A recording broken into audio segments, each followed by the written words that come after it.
Kita awali dengan informasi pertama. Saudara Kepala Staf TNI Angkatan Darat Jenderal TNI Dudung Abdurrahman memberikan kuliah umum kepada mahasiswa di Universitas Syekh Kuala Darussalam, Banda Aceh. Dalam kuliah umum dengan tema Persatuan dan Kebinekaan Nusantara, Kepala Staf TNI Angkatan Darat meminta mahasiswa waspada akan adanya ancaman-ancaman yang datang dari dalam maupun dari luar dunia pendidikan. Apalagi saat ini teknologi semakin canggih.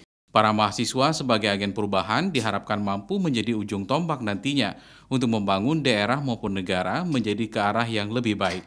Selain itu, di zaman serba digital, para mahasiswa atau generasi milenial diminta pandai dan bijak dalam menggunakan sosial media.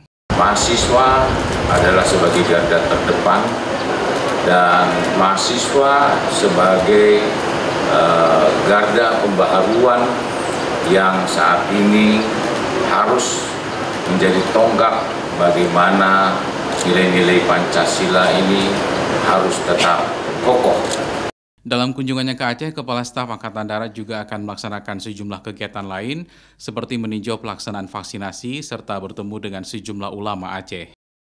Syahril, Kompas TV, Banda Aceh.